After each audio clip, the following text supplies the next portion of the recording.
no lo encuentran sencillo. Yo me estuve fijando cuál era la dificultad. Yo no sé si alguno de ustedes ha tratado de ver el tema de contratos conexos en Borda. ¿Lo ha visto alguien o no lo ha visto? Bueno, Yo en sí, Borda, profe, pero... a ver, Perdón. María. Yo sí lo he visto, pero no lo tendría muy fresco ahora, pero sí lo he visto hace un par de semanas. Bueno, porque Borda lo que hace es que trata junto con el subcontrato la cesión de la posición contractual, que bueno, los lleva a lo mejor a ciertas confusiones. Yo les voy a tratar dos temas que son contratos conexos y subcontratos. Y después, con respecto a la cesión de la posición contractual, si después ustedes tienen duda, me hacen acordar en clase de consulta y lo charlamos allí. Entonces, respecto de los contratos conexos, lo primero que uno puede decir es que es un concepto del cual, si bien se hablaba antes de la reforma del Código Civil y Comercial, no estaba obviamente regulado en el Código de Vélez-Sarsfield y el código en digamos, en la parte expositiva, ¿no es cierto? Dice que va a ser una regulación amplia, que es descriptiva, y en realidad enfoca el tema diciendo que se refiere al efecto relativo de los contratos. Ustedes van a ver que el concepto de contratos conexos, de algún modo, está vinculado a dos temas esenciales. Discúlpenme un segundito, voy a tratar de grabar la clase. Así la podemos dejar a disposición de ustedes. Espérenme un poquito, tengo que ver de dónde grabar. Tengo tantas cosas abiertas que si alguien me ayuda, en dónde tengo... Oh, no puedo. La parte que están los tres puntitos, profe. En los tres puntitos, arriba, pero ¿saben qué? No tengo nada a la vista. Profe, creo que puede poner como a algún secretario o secretaria, no me acuerdo bien cómo es el término que tienen acá en estas plataformas para que alguien más se encargue. Espérenme un segundito, es micrófono, esto es cámara, porque tengo todo tapado. Acá, más opciones, ahí. Ahora sí. Grabar. ¿Les pido autorización para grabar? ¿La tengo? Sí, profe. Sí. Listo.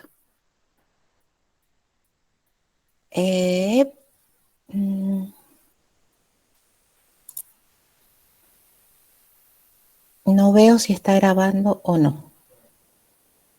A ver, esperen. No parece como si estuviera grabando, no, profe. Por eso, ahora voy a poner, debería haber un punto rojo que no veo. Inicia grabación. Ahora creería que sí.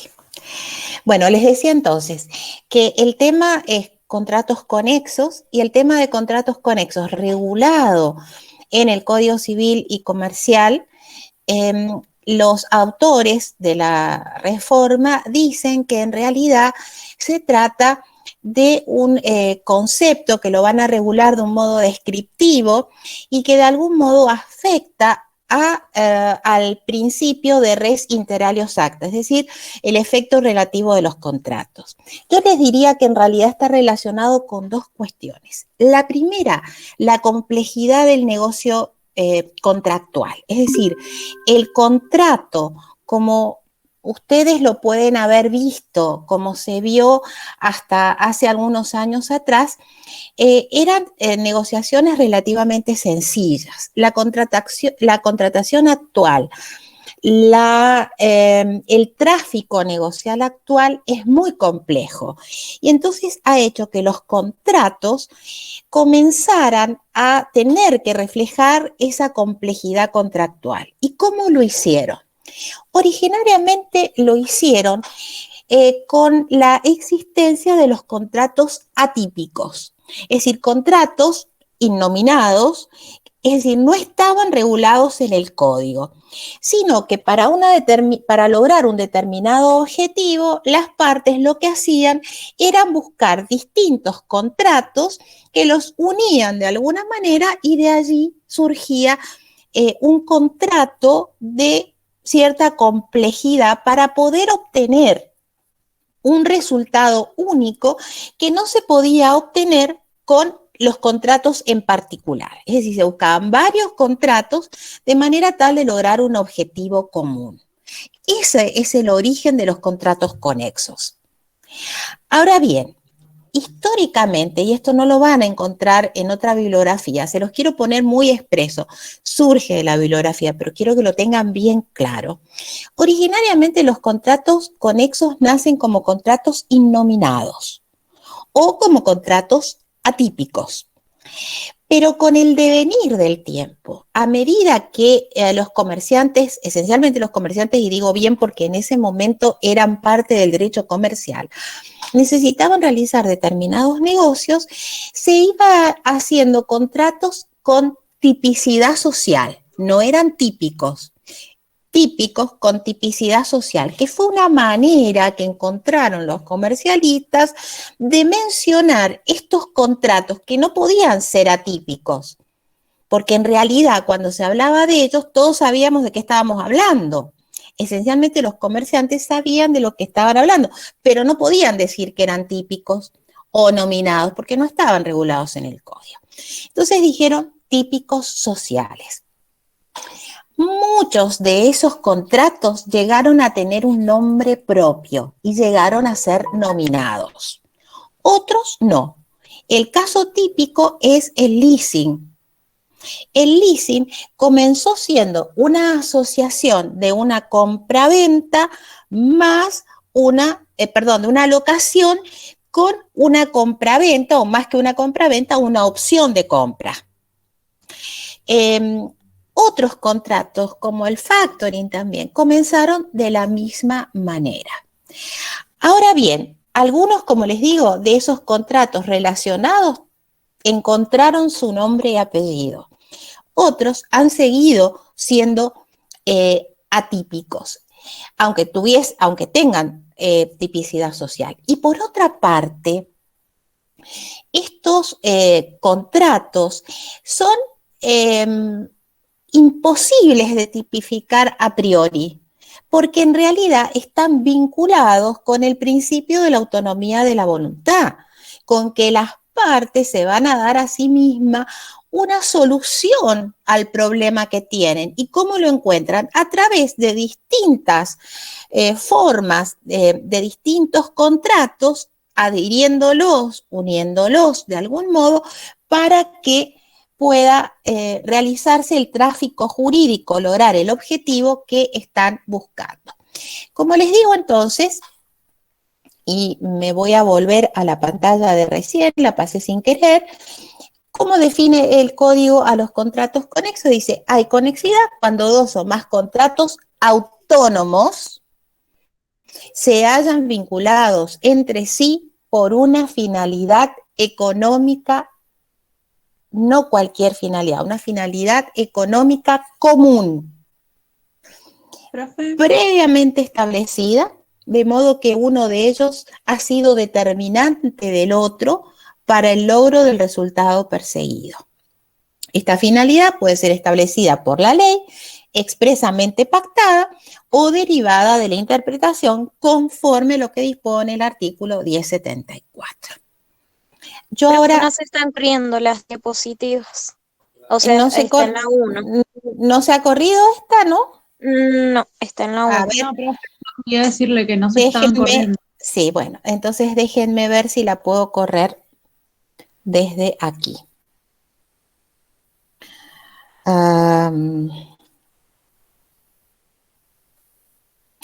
Alguien, a ver, lo que me decían recién de, a ver, de si pudiera poner a alguien para que la cambie.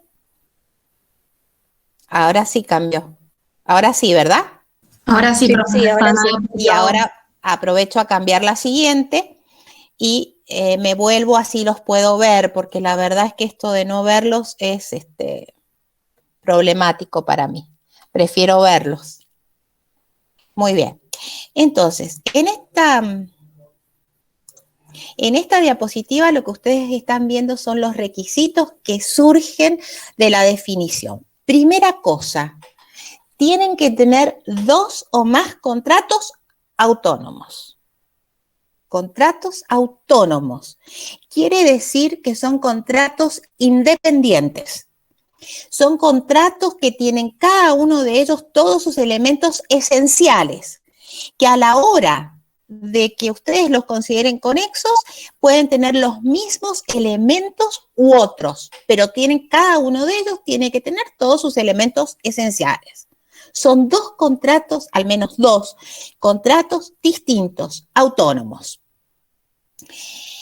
Están vinculados entre sí, no de cualquier manera, tienen una finalidad común. Y esta finalidad la tienen porque ha sido pactada, porque ha sido determinada.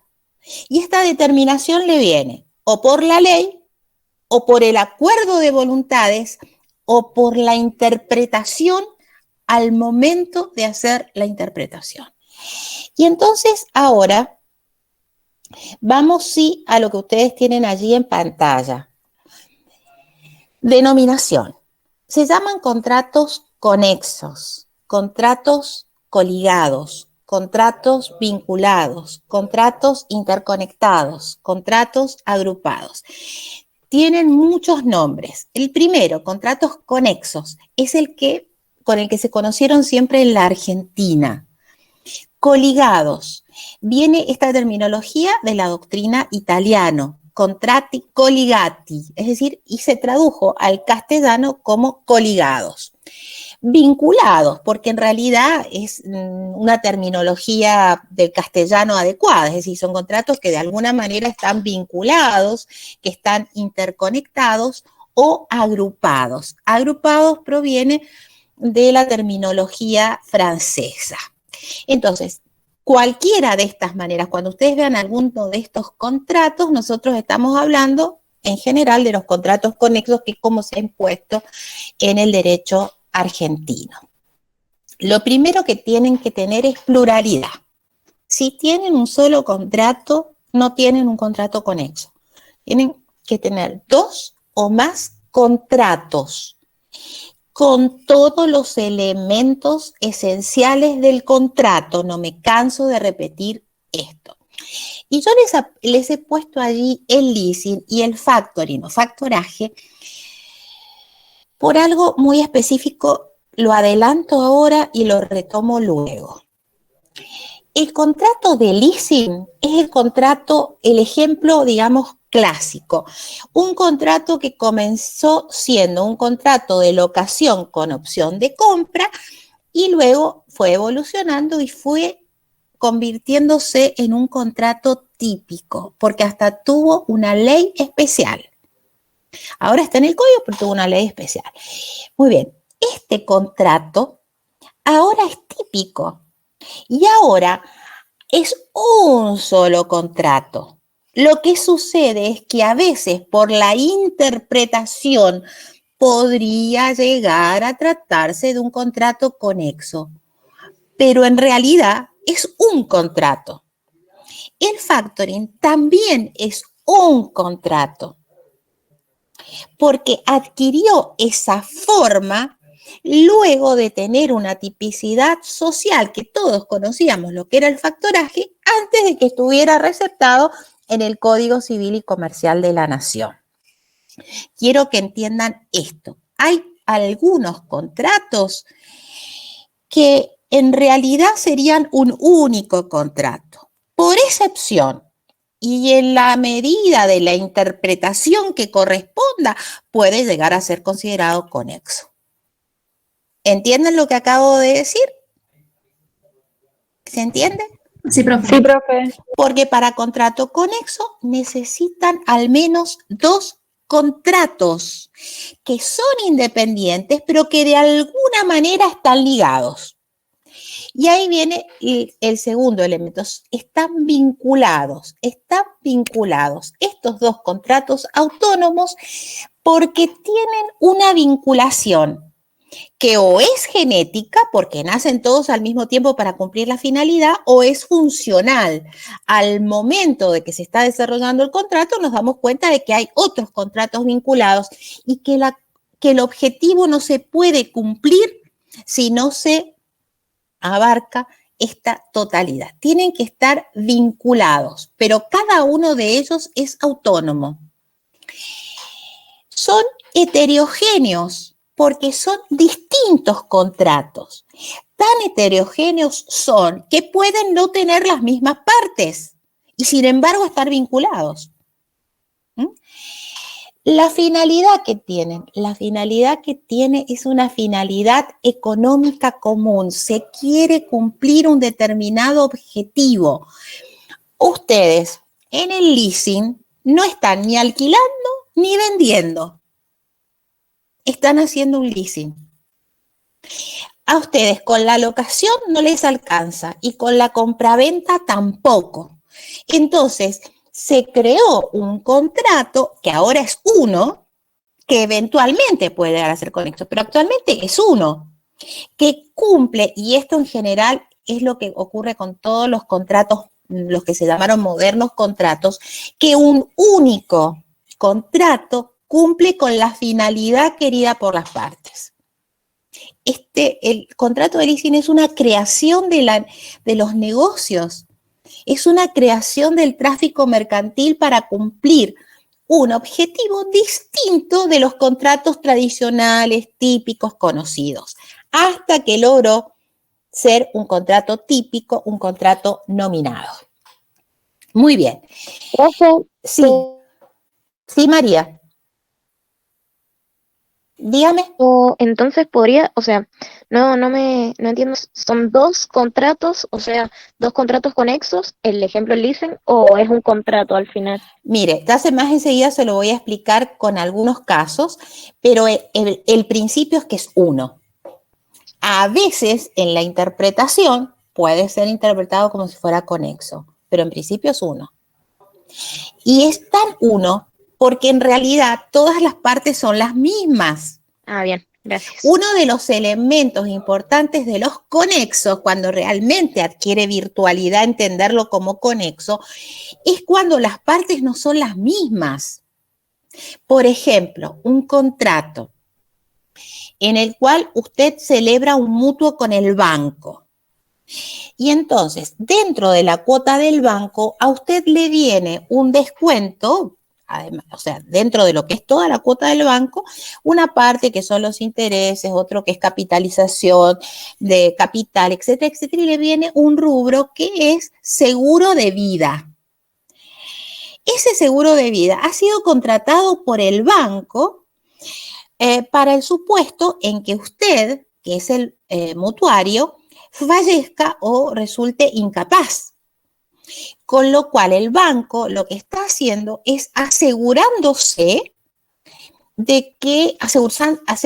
su crédito sin necesidad de establecer una prenda, una hipoteca, una fianza. Entonces, fíjese, ese sí claramente es un contrato conexo, porque usted tiene dos contratos distintos, un mutuo y un seguro. Y las partes del contrato son distintas. Es usted con el banco con el seguro.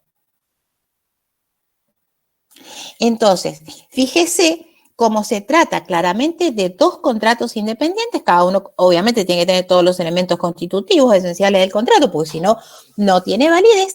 Pero ese contrato hay que interpretarlo conexo, porque se está cumpliendo una sola finalidad común, que es que usted tenga un préstamo relativamente más económico de lo que tendría si tuviera que constituir una garantía real o personal, que es quizá muy difícil que usted la encuentre, y real también puede ser, además de difícil de encontrar, costosa en la Constitución. Usted tiene un aseguramiento de su crédito relativamente económico a través de un seguro que usted no contrató. ¿Sí? ¿Se entiende lo que digo? Sí, profe. Muy bien. Finalidad económica común tiene que ser previa, determinante para las partes. Las partes lo han dicho expresamente, no necesariamente, pero esa finalidad fue determinante para que las partes contrataran. De otra manera no hubieran contratado. Como les digo, no hay necesidad de identidad de partes ni simultaneidad temporal. Yo puedo hacer un contrato primero y otro después, o los otros después. Tampoco es necesario que lo haga en un solo instrumento, pueden haber varios instrumentos. De ahí el acento que les estoy poniendo en que en realidad debe tratarse de contratos distintos. Tan distintos son que las partes pueden ser distintas, nacieron en momentos distintos, se instrumentaron en forma distinta, en instrumentos distintos, pero tienen algo en común, esa finalidad económica común. Y esta finalidad económica común ha sido puesta o ha sido establecida o por la ley o por las partes, o al momento de su interpretación debe ser interpretado como un contrato conexo. ¿Sí? Muy bien. Ahora vamos a la siguiente diapositiva y la voy a mirar por acá porque no la puedo ver por allí. Bien. Ahí es un poco el repaso de esto que les estoy diciendo. Hay conexidad, 2 o más contratos autónomos vinculados entre sí por una finalidad común, que está en el segundo ítem, y es un concepto exterior. No están unidos internamente, están unidos exteriormente e involucra a varios contratos. Tienen que ser al menos 2, pero pueden ser muchos más. La finalidad es económica, tienen una finalidad económica en común. Se trata de varios contratos y aquí viene una cosa importante que tiene que ver con el fin o propósito. El fin o propósito es conocido, es querido, es deseado, es puesto en común por las partes. Es el propósito establecido por las partes, lo que las partes quieren. Y además, ustedes van a considerar esos varios contratos como una operación económica común, como una operación económica global. No están queriendo solo una compraventa, no están queriendo solo un préstamo, no están queriendo solo abaratar el crédito, no están queriendo solo, están queriendo todo eso junto. Miren, uno de los contratos que la jurisprudencia más establece como contrato conexo es la tarjeta de crédito. Cuando ustedes, en general, los contratos bancarios en la actualidad son contratados como contratos conexos. Si ustedes me preguntan qué pienso yo digo que eso es que no debería ser de esa manera. Ejemplo, yo quiero contratar una caja de seguridad. Ustedes saben que en la actualidad es muy difícil conseguir una caja de seguridad en cualquier banco. Ahora, yo lo único que quiero es de un banco determinado es la caja de seguridad. Sin embargo, a mí el banco si yo quiero la caja de seguridad, me va a obligar a hacer un contrato conexo, porque no me va a dar en alquiler, en depósito, correctamente, esa caja de seguridad, sino que me va a abrir una cuenta corriente, que es donde me va a devengar el valor de lo que yo debo pagar por la caja de seguridad. Y si no la pago, me lo va a poner con los intereses más altos, porque es saldo deudor en cuenta corriente bancaria. Entonces me abre una cuenta corriente. Me da la posibilidad de chequera. me da la posibilidad de tarjeta de crédito y una cantidad de cosas enormes. Yo puede ser que quiera o no quiera, o use o no use, pero ¿sabe qué? A mí el banco me da lo que se llama el paquete. Me da este conjunto de contratos. Y yo no puedo tener una tarjeta de crédito sin tener la cuenta corriente bancaria, no puedo tener una caja de seguridad si no tengo todo el resto. En general, los contratos bancarios actualmente se dan en esta situación de conexidad. Muy bien.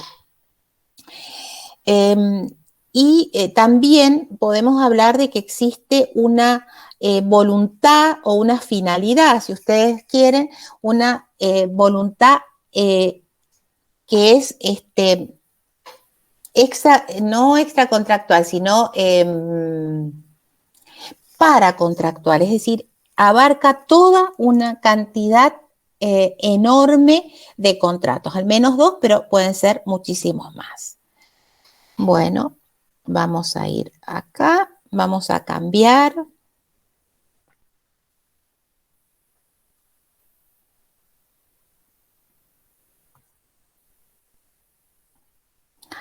Muy bien. Cuando nosotros hablamos de los contratos conexos, estamos hablando de que ha sido establecida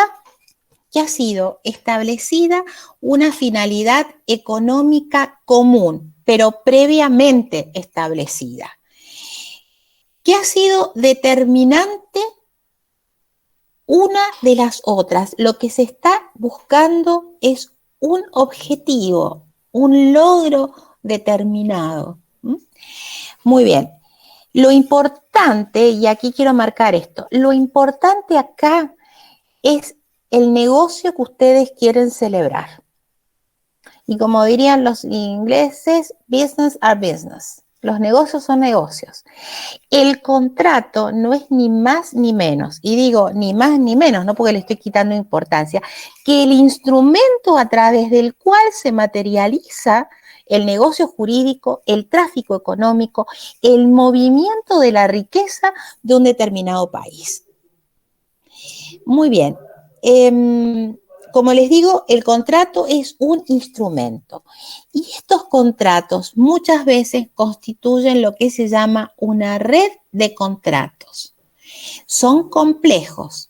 Ya no se trata de un contrato aislado, sino que se trata de una red de contratos que están unidos de alguna manera por esta finalidad común que tienen. Vamos entonces a la siguiente. Y aquí hay un tema interesante que es el tema de la causa. Cuando nosotros estamos viendo los contratos conexos, tenemos un tema de causa. ¿Cuál es el tema de la causa? Muy bien, ustedes han estudiado que existe una causa fin, una causa motivo. La doctrina discute sobre el tema de la causa. Antes de la reforma del código, se decía que en realidad la causa nosotros la debíamos encontrar en el primer contrato, en el contrato base, en el contrato madre. Algunos lo llaman padre, pero yo lo voy a decir madre, porque de él pueden nacer los otros y se vinculan a través de él. Muy bien. Se hallaba en el primer contrato. Otros decían, no, miren, las causas son varias, son autónomas. Hay tantas causas fin como contratos están coligados o conexos. ¿Qué es lo que sucede con la reforma? La reforma habla de una operación económica global y específicamente dice que causa fin es el fin común de las partes, conocido y querido. Es el propósito práctico común. En realidad, el código ha asumido la existencia no de causas autónomas, sino de una misma causa, una causa fin, que es esa operación global. ¿Qué es lo que queremos? ¿Qué es lo que nosotros como parte queremos? Así como nosotros decimos que en la compraventa, lo que nosotros queremos es que uno obtenga la cosa y el otro el precio. ¿Qué queremos en este mutuo con un seguro? Y lo que queremos es, para mí, mutuario, recibir un préstamo que necesito, pagar por ese préstamo lo menos que pueda, a través, ya sea del contrato conexo que sea, lo menos que pueda. ¿Y qué quiere el banco? Dar, que es el mutuante, dar un préstamo también al más bajo costo posible para tener mayores clientes, pero a su vez lo más seguro posible. Entonces, esa es la finalidad en este contrato conexo, independientemente de la causa motivo. Yo puedo tener muchas causas motivo para el préstamo. Quiero comprar una casa, me voy de viaje, le quiero regalar una casa a mi hijo porque se casa o lo que fuera. ¿Hasta aquí entendemos? Sí, profe. ¿Sí?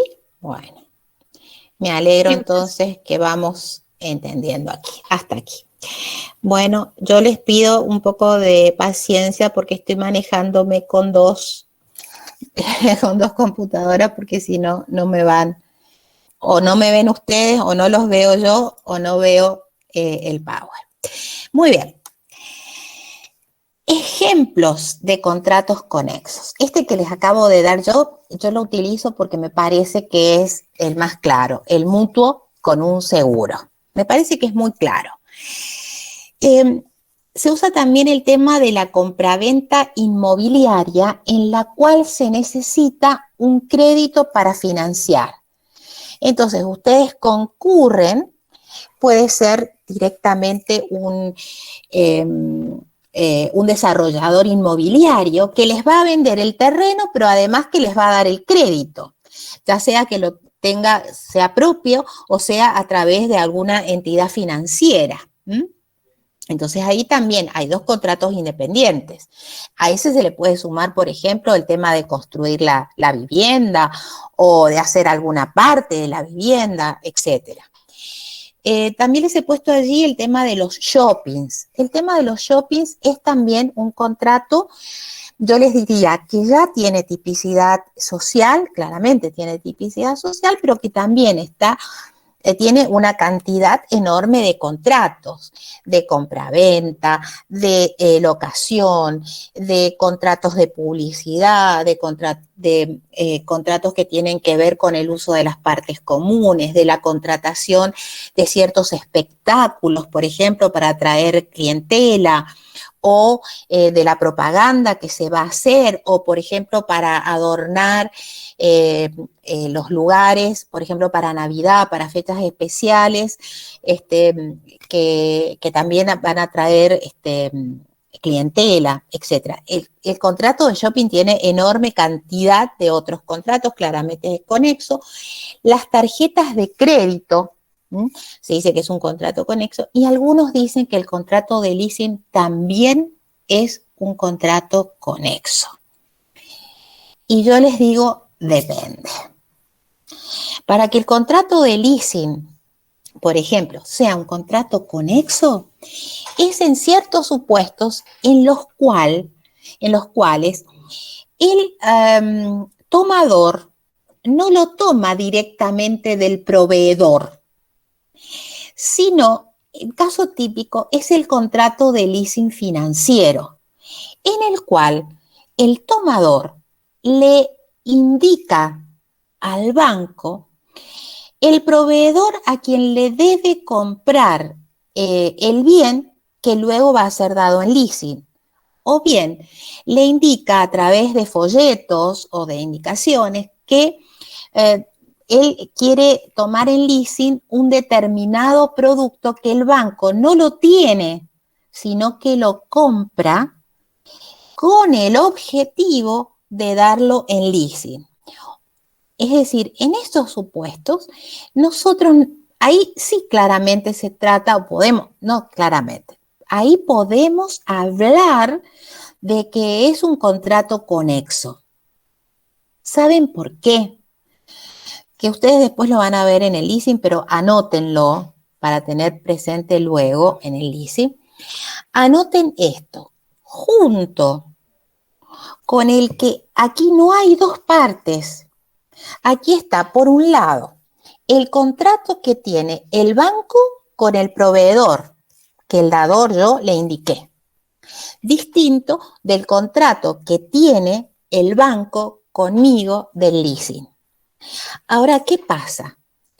En el leasing se ha regulado expresamente que yo, dador, tengo acción directa contra el proveedor por aquellas dificultades que tengan que ver con vicios ocultos, con riesgos de la máquina, etcétera, etcétera, etcétera. Es decir, yo tengo acción directa. Yo excluyo al banco y yo ejerzo la acción que debería ser del banco, que fue quien adquirió el bien, pero en realidad la ejerzo yo por mí misma. Entonces, ojo, en estos supuestos ustedes tienen un leasing en el cual ustedes como tomadores tienen la acción directa.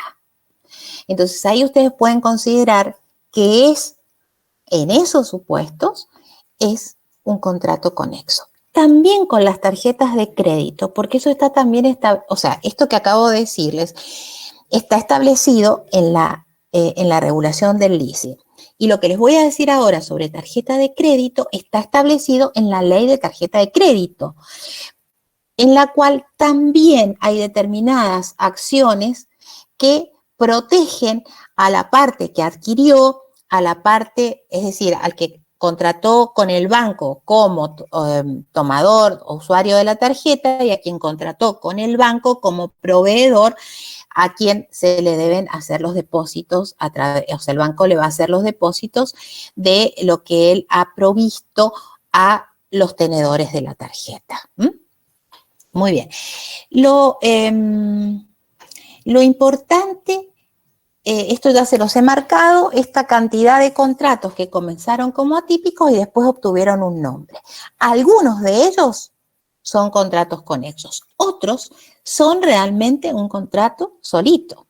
La conexidad, hay que ver al contrato para ver si realmente es conexo o no. Lo importante, lo decisivo aquí, ¿qué son? Son las acciones que se tienen. Fíjense que el código, y aquí si alguien quiere leer, a ver, ¿alguien tiene el código a mano? ¿Qué artículo, profe? A ver, ya le digo si el 1075. ¿1075? Sí, vio, cada uno dice los artículos como puede. No, sí, está bien. Por las dudas se lo preguntaba. Sí. El de los efectos de los contratos conexos. Sí. Ahí lo leo entonces. Dice, efectos. Según las circunstancias, probada la conexidad, un contratante puede oponer las excepciones de incumplimiento total, parcial o defectuoso, aún frente a la inejecución de obligaciones ajenas a su contrato. Atendiendo al principio de la conservación, la misma regla se aplica cuando la extinción de uno de los contratos produce la frustración de la finalidad económica común. Bueno. Y ahí termina. Miren, el código en los contratos conexos de lo que habla es que probada la conexidad, es decir, nosotros hemos establecido que tenemos contratos autónomos y que tienen conexidad, tienen esta situación económica común. Ojo, y dice probada. No da por probado y dice estos son conexos, estos no son conexos, no. Probada la conexidad. Ustedes se presentan y prueban que este contrato es conexo. Un contratante, ¿qué es lo que puede oponer? Dice las excepciones, y no cualquiera, la de incumplimiento total, parcial o defectuoso frente al incumplimiento de la otra parte. Y después dice, la misma regla se aplica cuando la extinción de uno de los contratos produce la frustración del fin del contrato. Quiere decir que yo, que estoy en este contrato conexo y he probado la conexidad, puedo ir en contra incluso de quien no contraté para plantear las excepciones de incumplimiento, ya sea total o parcial o defectuoso, y también para plantear cuando lo que ha habido es la frustración del fin del contrato. Quiere decir entonces que lo que yo tengo aquí son las excepciones. ¿Quiere decir que tengo acción directa? La respuesta del código es no. Solo tengo acción directa, y este ha sido un principio esencial en el código, solo tengo acción directa cuando el código me da la acción directa. Si no, no la tengo. Es decir, frente a las vicisitudes de un contrato conexo, incluso con quien yo o contra quien yo no contrate, tengo excepciones de incumplimiento parcial, total, defectuoso o de frustración del fin. Ahora, fíjense ustedes lo siguiente, les voy a dar un ejemplo de frustración clara del fin del contrato. El contrato de agencia de viaje. Yo voy a una agencia y le pido todo. Entonces la agencia se va a encargar de sacarme los pasajes, me voy a Miami, me va a buscar el hotel, me va a buscar las personas que me va a ir a buscar al hotel, me va a llevar, perdón, al aeropuerto y me va a llevar, y después me va a llevar, buscar al hotel y me va a llevar al aeropuerto, las excursiones que voy a hacer, me va a conseguir incluso los tickets para el ingreso a los parques temáticos de Disney a los cuales quiero ir, etcétera, etcétera, etcétera. Me va a alquilar el auto con el que me voy a mover allá, etcétera. Todo. Ese es claramente un contrato conexo. Ahora bien, en Argentina se impiden los viajes y yo no puedo salir de mi país. Respuesta. ¿Qué puedo? Supónganse que el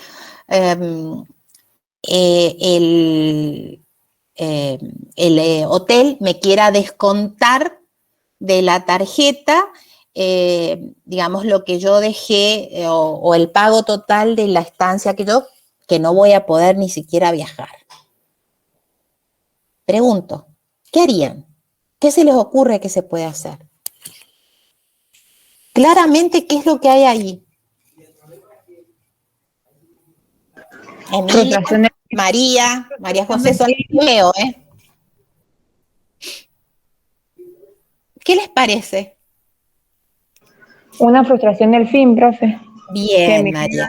Frustración del fin del contrato. A ver, porque yo no puedo viajar. Entonces me va a decir, bueno, sí, mire, usted no podrá viajar, pero acá tiene el hotel disponible, tiene las excursiones, tiene todo. Sí, bueno, pero ese contrato debe ser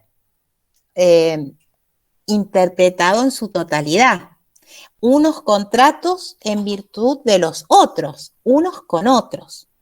De manera tal de que a mí el incumplimiento de uno de ellos, o supónganse un caso fortuito sobre uno de ellos, me impide poder cumplir con la finalidad. O sea, lo que hay es claramente una frustración del fin del contrato. Digo entonces, y reitero, lo que se puede oponer con quien yo no contraté son las excepciones y la frustración del fin del contrato, porque eso sale de la operación global. Ahora, les dije que las acciones directas no, excepto que estén reguladas. No obstante esto que les acabo de decir respecto de las excepciones, le haría esta excepción al principio de res inter alios actas, de que los contratos producen efectos entre las partes. Y aquí viene algo que yo quiero aclarar y aclarar bien.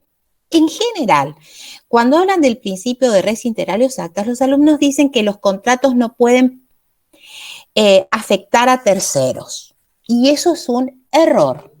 Es un error grave. Lo que no se puede hacer con un contrato res inter alios acta, lo que significa es que no se puede perjudicar a terceros con un contrato. Yo no puedo celebrar un contrato con María que perjudique directamente a María José. Ahora, el contrato que yo celebre con María puede ser que la afecte a María José, Y eso, en este caso de los contratos conexos, viene a excepcionar un poco esta cuestión.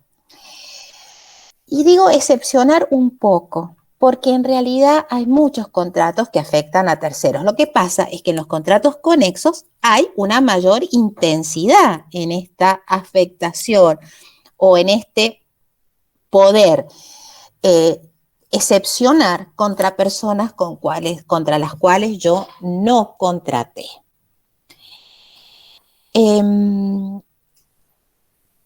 Bueno, ya vimos el contrato. Vamos a ir entonces, ahora les voy a cambiar la filmina. Muy bien. Aquí viene entonces, cuando se plantea la existencia de estos contratos conexos, nosotros tenemos entre medio un problema de legitimación activa. Si podemos, nosotros, hay legitimación activa en quién puede iniciar la acción o la excepción. Hay legitimación pasiva sobre contra quién se puede iniciar esa acción. Entonces, la legitimación activa se reconoce en la persona, en la cabeza de cualquiera de las personas que están en ese nexo negocial, en esa red de contratos, en ese tejido contractual. Muy bien. Y como les dije, claramente están las excepciones. ¿Qué pasa con las acciones? Con las acciones solamente se tiene acción directa cuando la ley lo regula. Les he puesto allí, muy importante, la acción directa de la Ley de Defensa del Consumidor. Cuando ustedes tienen un problema con un producto elaborado y ustedes son consumidores, están dentro de un contrato de consumo, ustedes pueden ir en contra de su proveedor, del vendedor, pueden ir en contra del proveedor, del fabricante, de aquel que le puso la marca, del importador, etcétera, etcétera, etcétera. Es decir, de toda la cadena de la intermediación, desde que el producto se fabricó hasta que llegó a ustedes. Y ahora les voy a dar una explicación. Esto es importante, no me interesa que lo recuerden como una cosa fija, sino que vean el porqué del contrato conexo. Fíjense, cuando en la franquicia comercial comenzó a existir el contrato de franquicia comercial, lo primero que se dijo es que el franquiciante no respondía en estos supuestos. Uno de mis primeros trabajos sobre el tema con la doctora Kemmelmacher fue que que el franquiciante sí respondía. ¿Qué es lo que después va a terminar introduciendo la Ley de Defensa del Consumidor, de poner a todos estos a todos estos que han participado desde la fabricación hasta que llega al consumidor, de hacerlos a todos responsables? Antes de que existiera la Ley de Defensa del Consumidor, antes de que existiera esta acción directa, porque esto no es ni más ni menos que una acción directa, la explicación que uno podía dar en estos casos era tratar de asimilar la situación a cómo se la veía en el derecho norteamericano. Porque acá lo que se decía, mire, muy bien, usted puede ir contra su vendedor por la acción contractual y contra todos los demás por la acción extracontractual. Nosotros en aquel trabajo lo que sostuvimos fue de que se podía asimilar la situación al derecho norteamericano, cuando el derecho norteamericano lo que habla es de que hay ciertas garantías que son jumping warranties, es decir, garantías que van saltando. Ustedes en un producto elaborado no solamente pueden ir contra quien se las vendió, sino contra todos los demás, porque la garantía que a ustedes les da el vendedor puede ir saltando hacia los demás. Lo que aquí decimos claramente que tenemos un contrato conexo, aunque hay otros supuestos, pero ustedes no pueden dudar de que se trate de un contrato conexo cuando ustedes tienen más de un contrato y cuando tienen una acción directa que les permite ir contra otros con quienes ustedes no contrataron, porque seguramente ahí lo que ustedes tienen es una finalidad económica común. ¿Dudas sobre esto? Ojo, esta acción está también en supuestos de nuestro derecho, los tuvieron antes y están ahora también en algunos supuestos como el mandato, como la locación. Es decir, hay algunos otros supuestos de estos que yo les estoy diciendo. Y además está todo lo que está establecido, y ahora voy a ese tema. Mientras tanto, si me quieren hacer alguna pregunta. ¿Qué es lo que está establecido, no es cierto, en la normativa del 636 en el Código Civil y Comercial? Preguntas. A ver, voy a hacer ingresar a un alumno que está aquí. ¿Preguntas de esto que acabo de decir? Por mi parte no. Bueno, ¿nadie? Por ahora no, profe. Bueno, muy bien. Entonces estoy siendo muy clara y ustedes son muy inteligentes. ¿Ah? Eso es lo que nunca dudo. Bueno, en la acción directa aquí les he puesto, en los contratos conexos hay acción directa. Fíjense, cuando habla el código, en realidad no da acción directa a todos, sino que da simplemente en el caso de las excepciones. Para que entiendan cuál es la acción directa. Esto lo han estudiado en obligaciones. 736. ¿Quién lee, por favor? ¿Quién quiere leer? ¿María había leído? Ahí leo, profe, si quiere. Bueno, Emilia, adelante. La acción directa es la que compete al acreedor para percibir lo que un tercero debe a su deudor hasta el importe del propio crédito. El acreedor la ejerce por derecho propio y en su exclusivo beneficio. Tiene carácter excepcional, es de interpretación restrictiva y solo procede en los casos expresamente previstos por la ley. Muy bien, yo ahí les he marcado algunas palabras que son importantes. Bueno, acción directa le compete a alguien que no contrató con ese contra quien va acción directa, pero que en realidad es porque le debe algo a su deudor. Ahora, fíjense, solamente puede ir hasta el importe de su propio crédito, obviamente, porque esa es la medida de su interés. El acreedor ejerce por derecho propio y en beneficio exclusivo, porque ustedes tienen otras acciones, la subrogatoria, la revocatoria, que ustedes la pueden ejercer, obviamente, en nombre propio, pero no es en beneficio propio y además tampoco a veces ni siquiera por derecho propio, porque a veces ustedes porque se están subrogando la situación. Ahí no habría derecho propio. O, por ejemplo, simplemente cuando ustedes hacen ingresar un bien al patrimonio y no es en beneficio exclusivo de ustedes. En la acción directa ustedes la ejercen en nombre propio y la ejercen en beneficio exclusivo. Pero acá tienen las dos piedras de toque del sistema, que son, tiene carácter excepcional, no la tienen siempre, pero además es de interpretación restrictiva, lo cual quiere decir que regulada en un determinado supuesto no se puede aplicar analógicamente a otros, solo se aplica para esos supuestos que están regulados. Y aquí viene el ejemplo. Miren, el tema de la acción directa es un tema muy discutido en el derecho, esencialmente en el contrato de seguro. Siempre se ha querido que el dañado tenga la acción directa contra la aseguradora de su dañador. Ejemplo, yo soy un damnificado de un accidente de tránsito, que yo tenga la acción directa contra la compañía aseguradora de María.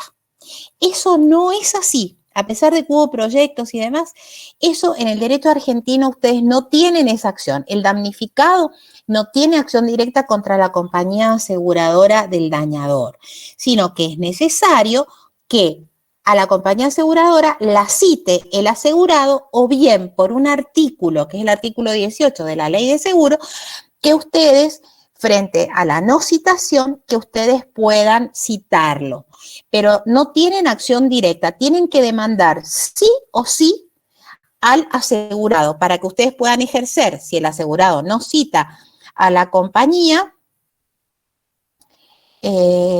posponer, a ver, que me están pidiendo 20 cosas a mí aquí. Bueno.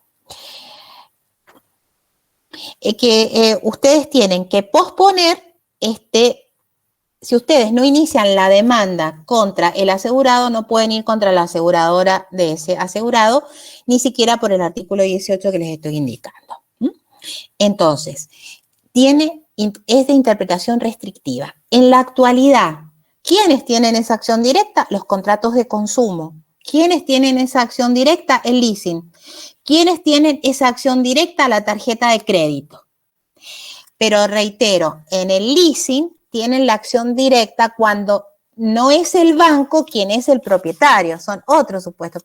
Cuando ustedes simplemente tienen el leasing común, no tienen un contrato conexo, tienen un contrato común. Cuando tienen los otros supuestos, que sí tienen terceros contra quienes tienen acción directa, sí tienen un contrato conexo.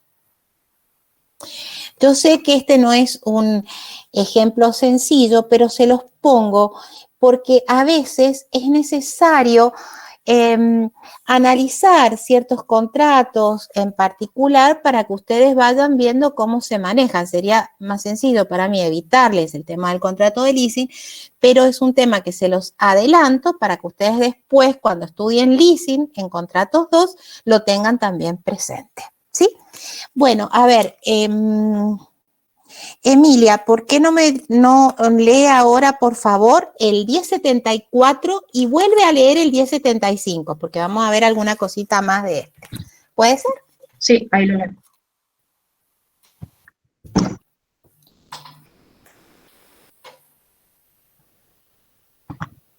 Bueno, el 1074, interpretación. Los contratos conexos deben ser interpretados los unos por medio de los otros, atribuyéndoles el sentido apropiado que surge del grupo de contratos, su función económica y el resultado perseguido. Y después, muy bien, ahí tienen entonces ustedes cómo es, esta es una norma específica de interpretación de los contratos. Se interpretan unos por medios de los otros, es decir, ustedes tienen un conjunto de contratos, varios contratos los tienen que interpretar todos juntos, porque tiene una finalidad económica común, entonces lo van a interpretar con esa misma finalidad. Ahora sí, María Emilia, o Emilia, es mi nieta, porque si no, por eso sí, le digo María Emilia. Emilia. Bien, iguales los dos. ¿Y cuál otro artículo leo? El 1075. El de los efectos, bien. Según las circunstancias, probada la conexidad, un contratante puede oponer las excepciones de incumplimiento total, parcial o defectuoso, aún frente a la inejecución de obligaciones ajenas a su contrato. Atendiendo al principio de la conservación, la misma regla se aplica cuando la extinción de uno de los contratos produce la frustración de la finalidad económica común. Fíjense que si bien el artículo que dice interpretación es el 1074, en el 1075 hay dos principios interpretativos. Porque cuando yo interpreto esto en su conjunto, tengo que tener en cuenta la conexidad y la conservación. Tengo que tener en cuenta el principio de contextualidad que me lo da la conexidad. El principio es de interpretación contextual. Yo no solamente debo interpretar este contrato, no solo debo interpretar la conducta de los sujetos, sino que debo interpretar este contrato y todos los otros contratos que están alrededor. Eso es una interpretación contextual, que aquí adquiere enorme importancia. Y el otro principio interpretativo es que lo debo interpretar teniendo en cuenta la conservación del contrato, es decir, teniendo por norte que el contrato existe y que lo tengo que conservar. Y este principio de conservación tiene una idea básica debajo. Es que si ustedes tienen un contrato, si ustedes tienen algo allí que alguna de las partes pretende que sea un contrato, tienen algo Y si algo existió es porque algo se quiso. Entonces, antes de estar a la nulidad o a la ineficacia en general del acto, pues tenemos que estar a la conservación si ello es posible. Bueno, a ver, vamos a ir entonces. ¿Alguna duda sobre esto? ¿Alguna duda sobre contrato conexo? ¿Ninguna? ¿Seguros? No, profe. Bueno. Gracias. Vamos entonces al tema del subcontrato. Como su nombre lo indica, es algo que está debajo. Con lo cual allí ya les está dando idea de que existe algo que es principal y algo que es accesorio. Algo que no puede existir sin un un subcontrato no puede existir sin la existencia de un contrato, porque está debajo. Y para que algo esté debajo necesitan tener algo arriba. Muy bien. ¿Por qué les hablo de esto? Porque en realidad la sublocación existió siempre en nuestro derecho. Digo sublocación, el subcontrato, existió siempre, porque en realidad lo que existía era la sublocación, tanto de cosa como de obra, y también en el mandato existía esta posibilidad de hacer este subcontrato. Y les he puesto allí que históricamente tanto la cesión como la subcontratación se utilizó para tratar de extender los efectos a terceros que no habían intervenido en el contrato. Entonces, yo quería que este contrato de locación de un inmueble que yo tenía tuviera efecto hacia otras personas. Una de las maneras era hacer una sublocación o bien ceder mi situación, ceder mi crédito. El código habla mejor ahora de cesión de la posición contractual. Antes hablábamos de cesión de derechos, de cesión de créditos. Ahora, cuando uno habla de cesión, necesita hablar de la necesidad de la conformidad del cedido. En cambio, en el subcontrato, en algunos casos nos va a pedir esta conformidad, pero en general, ¿no es cierto? Lo que nosotros vemos aquí es que tenemos un contrato que es el principal y un contrato que es el subordinado. Y aquí lo que tenemos que decir para diferenciarlo de los conexos es que es un solo y único contrato. Es uno solo. Será contrato de locación, será contrato de mandato, el que ustedes quieran, si es que se permite subcontratar, ¿verdad? Pero es uno. No son dos, es uno. Y uno depende del otro. Muy bien.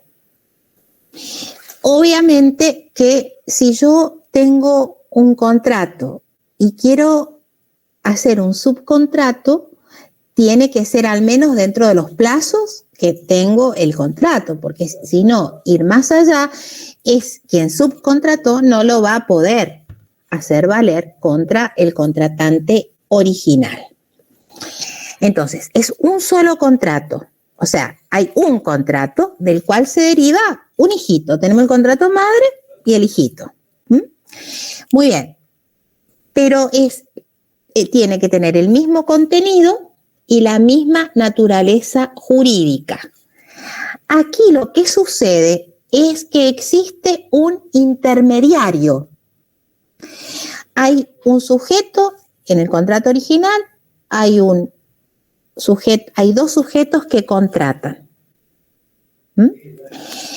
Uno de esos sujetos va a subcontratar con otro y en ese segundo contrato, este que era contratante acá va a ser también contratante, pero va a ser un intermediario con aquel con el que va a subcontratar. La doctrina habla de una conexión unilateral. Tienen el contrato madre y tienen el subcontrato.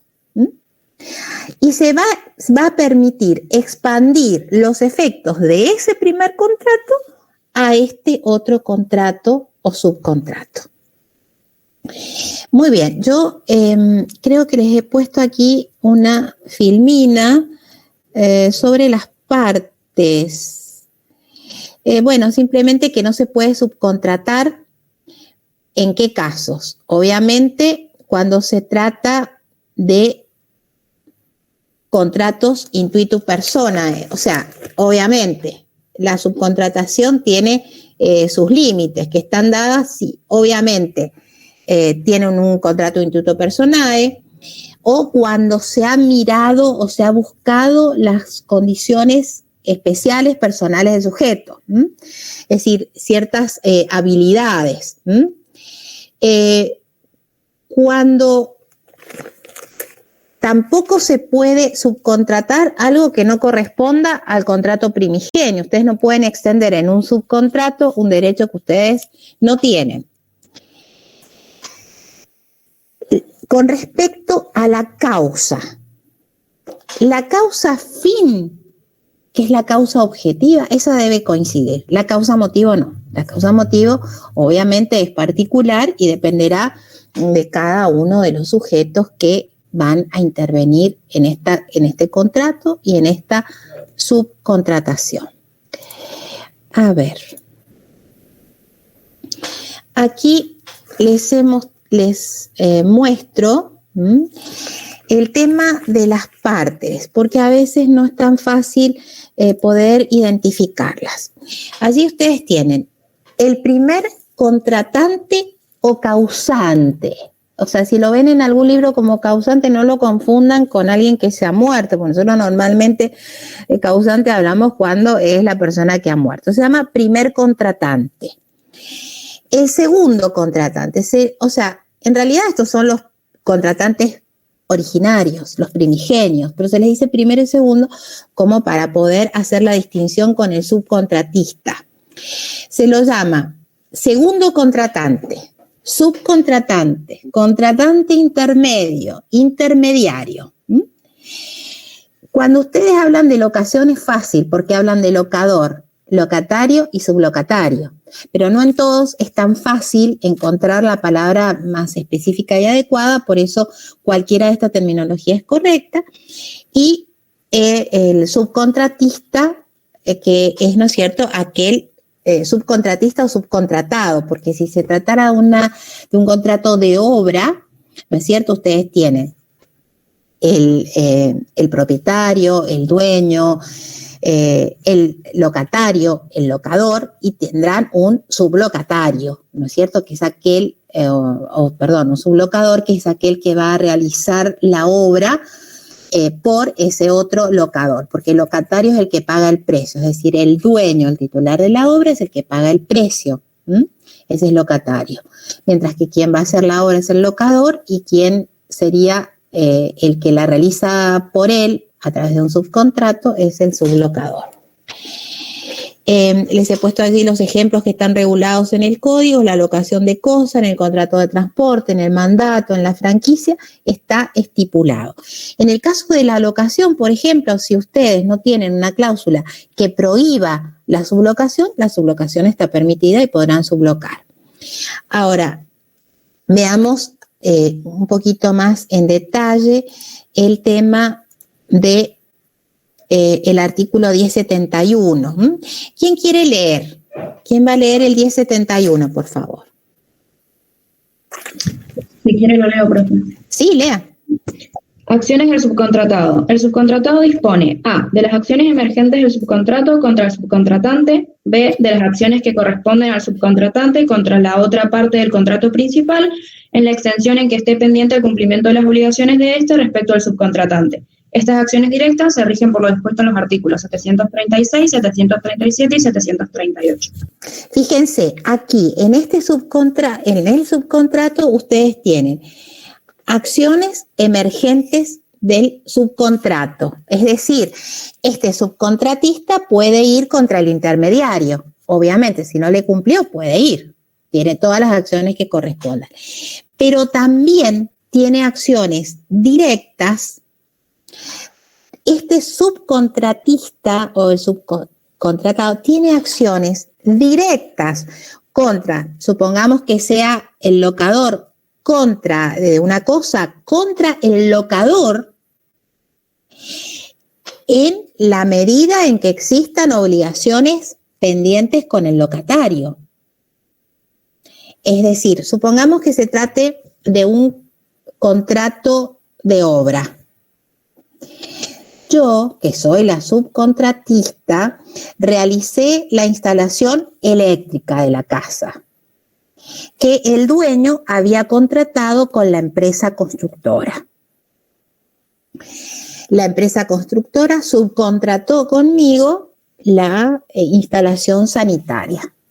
Obviamente que yo contra la empresa constructora puedo ir por el cobro de mi acreencia. Obviamente, eso no cabe ninguna duda. Pero también tengo acción directa para ir en contra del dueño de la obra en tanto y en cuanto él le deba a la empresa constructora. Porque si el dueño de la obra pagó todo, a mí no me va a pagar absolutamente nada, porque yo con él no contraté. Me va a decir, mire, yo pagué. Es decir, que tengo esa acción, ¿no es cierto?, por las obligaciones que estén pendientes de cumplimiento. Si ya fueron cumplidas, obviamente, yo la única acción que tengo es contra quien contraté. ¿Sí?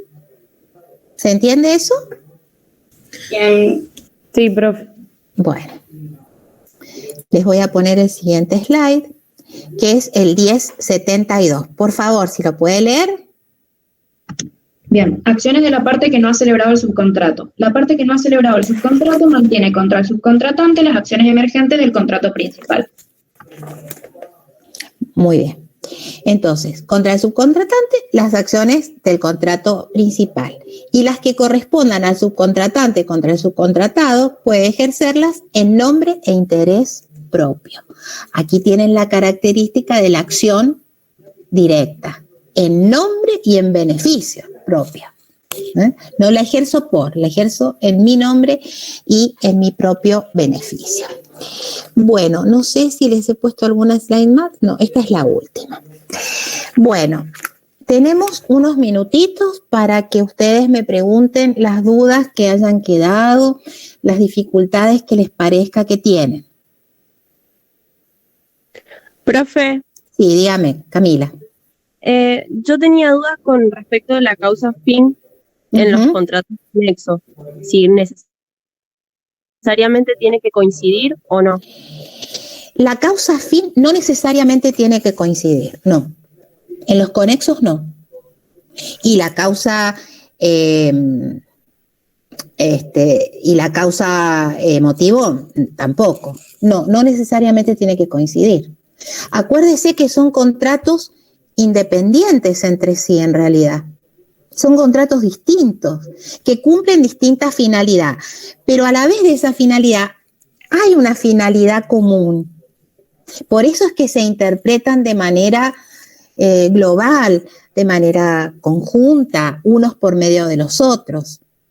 Entonces, ahí quizá la finalidad, usted no se va a detener en una finalidad pequeña, sino que usted va a mirar una finalidad común. Pero sí puede tener finalidad distinta. Ah, bien, se me había confundido por eso. Gracias. Sí, no, de nada. ¿Qué otra duda tiene? Profe, yo le quería preguntar que en el programa, en la bibliografía especializada por unidades, en el aula virtual hay varios textos subidos, pero hay algunos que enumera el programa que no están en el aula. Le quería preguntar si se los podíamos pedir por mail o... A ver, sí, Emilia, ¿cuáles serían? ¿Por qué no me dice? Bueno, primero el de que es el análisis económico del derecho. No, pero Emilia, eso está subido, no por clase específica, sino que hay al principio del aula, el manual. Sí, y hay todo como un repertorio que nosotros lo subimos específicamente. Entonces, en ese repertorio encontré 4 y los que estoy nombrando son los que no encontré en ese repertorio. ¿Qué es el AED no está? Yo no lo encontré, no sé si alguno de los chicos por ahí lo ve, a mí se me pasó. Bueno, ¿cuál otro, Emilia? el de la autonomía de la voluntad, otro punto de convergencia entre el derecho y la economía, Sí. y el de la firma electrónica en el libramiento de cheques. Los otros sí están. Bueno, yo ahora voy a hablar con Eugenia, que es la que se ha encargado de subir el material para que vea eso. Bien, muchas gracias. No, de nada. Es muy probable, ¿sabe qué? Que es el análisis económico del derecho, no lo hayamos podido subir porque es un archivo que está escaneado y es muy pesado. Es probable que no esté subido por eso. Los otros dos, no sé, pero le voy a comentar a Eugenia. ¿Alguna otra duda? Profe, ¿le puedo hacer una consulta ¿Sí? respecto de sus clases de consulta, valga la redundancia? Sí. ¿Terminan con el cursado o va a seguir dando? No, todos los lunes. No, todos Bien, los lunes para a las 6 de la tarde. Ustedes tienen sí, hasta que vengan las vacaciones, obviamente. Las Bien, vacaciones de julio. Claro. Esas me las tomo. Esas vacaciones me las tomo. No, pero les quería decir que incluso por eso ustedes tienen un link distinto. Yo cuando termine con ustedes paso al aula virtual con el otro link para consulta. Así es que van a tener siempre en el mismo link que tienen para la consulta de ahora en adelante. Hasta las vacaciones. Hasta las vacaciones. Bueno, gracias. ¿Alguna otra duda, pregunta que tengan? Profe, yo Sí. quiero ver si anoté bien, en realidad. En el artículo 1075. Sí. Entonces, según ese artículo, no tenemos acción directa, pero sí podemos oponer las excepciones o la frustración del fin. Salvo que la acción directa esté en el regulada por ley. Claro, en el artículo que corresponda. Ah, perfecto. Sí, perfecto. Sí. Bueno, gracias. Claro. Lo que quiere decir es que no la tienen, digamos, no está establecida de manera genérica para todos los conexos. Lo que sucede es que en algunos conexos ustedes tienen la acción directa. Y cuando ustedes tienen la acción directa, no duden de que se trata de un conexo. Perfecto. Los otros tendrán que ver. Los otros, hay que ver. Ah, bien, gracias, profe. Porque en el otro, ustedes lo pudieron haber hecho conexo por la voluntad de las partes. Puede haber surgido así. O resulta conexo en el momento de la interpretación. Por ejemplo, a ver, un fallo que leí que era sobre, específicamente, un fallo de acá de Mendoza, donde habla específicamente de la tarjeta de crédito. Y dice, es un contrato conexo y da las razones por las cuales lo considera conexo en ese caso particular. De todas maneras es conexo, pero quiero decirle, si dudaba, a través de la interpretación puede ser que resulte claramente conexo. Porque usted lo que debe mirar es que es un contrato que está vinculado de tal manera al otro que, siendo distinto, está concatenado, está atado de alguna manera al otro, aunque sea distinto. En cambio, en el subcontrato es el mismo contrato, que se ha desprendido una partecita. Yo le digo, como normalmente se le dice al contrato, se llama contrato madre, yo le digo, bueno, tiene un hijito. El contrato madre sería el contrato, el hijito sería el subcontrato. Pero, bueno, es como el principal y el accesorio, el principal y el subordinado, ¿sí? Como ustedes lo quieran llamar. Lo que a mí me interesa es que lo visualicen de esa manera. ¿Sí? ¿Qué otra duda tienen? ¿Ninguna más? Yo ninguna más. Bueno, entonces los dejo aquí. No nos hemos tomado recreo, así que les dejo 5 minutitos antes y los que quieran voy a estar en la clase de consulta en el otro link. ¿Sí? Gracias, profe. Gracias. Me olvidé de dejar de grabar, así no les quedaba todo esto. Bueno, aquí detenemos la grabación. Hasta luego. Hasta luego.